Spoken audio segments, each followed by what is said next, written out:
देखिए, जमीयत ने कोई नई बात नहीं कही है। हमारे कॉन्स्टिट्यूशन ने हमको ये राइट और अधिकार दिया है कि हम अपने मज़हब पर आज़ादी के साथ अमल करें, और सिर्फ़ मुसलमानों को नहीं बल्कि हिंदुस्तान में रहने वाले हर धर्म के मानने वालों को यह हक़ और इख्तियार दिया गया है कि वो अपने मज़हब पर अमल करें। मज़हब इस्लाम में अल्लाह के अलावा किसी की भी इबादत, किसी की भी पूजा, किसी की भी परस्तिश नाजायज़ करार दी गई है। इसीलिए हमारे मज़हब ने हमें ये बताया है कि हम अल्लाह के अलावा किसी की भी इबादत ना करें, किसी की भी पूजा ना करें। जिन लोगों के मज़हब में इसकी इजाज़त है, उनके पर कोई हम एतराज़ नहीं करते हैं कि वो करें या ना करें, वो उनको इख्तियार है, उनको आज़ादी है। इसीलिए जो लोग करते हैं वो करें, मगर मज़हब इस्लाम के नुक्ते नज़र से मुसलमानों से ये गुजारिश है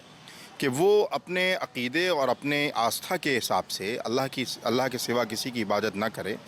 और सूर्य नमस्कार या कुछ ऐसे उच्चारण जो योगा में भी शामिल किए गए थे, उस वक्त भी हमने ये बात कही थी कि जो भी उच्चारण मज़हब इस्लाम की तालीम के ख़िलाफ़ हों, मज़हब इस्लाम की बुनियादों के ख़िलाफ़ हों, उन उच्चारणों से, उन इबादतों से और उन पूजा पद्धति के तरीक़ों से बचने की ज़रूरत है। और ये आज जमीयत ने अपील की है, ये बिल्कुल सही तौर पर सही अपील है। नहीं, बिल्कुल जो जमीयत ने अपील की है वो बिल्कुल जायज़ अपील है, और जमीयत की यह अपील कोई नई अपील नहीं है। इससे पहले भी तमाम उलमाए कराम ने जब योगा में ओम के उच्चारण को शामिल करने की बात कही गई थी, आज से तकरीबन 6-7 साल पहले, उस वक्त भी ये बात कही गई थी कि भाई जिसको ओम का उच्चारण करना हो, जिसके मज़हब में उसकी इजाज़त हो, तो उस पर हमें एतराज़ नहीं है। मगर मुसलमानों से ये अपील है कि वो अपने मज़हबी रीति रिवाज को और अपने मज़हबी आज़ादी को बाकी रखते हुए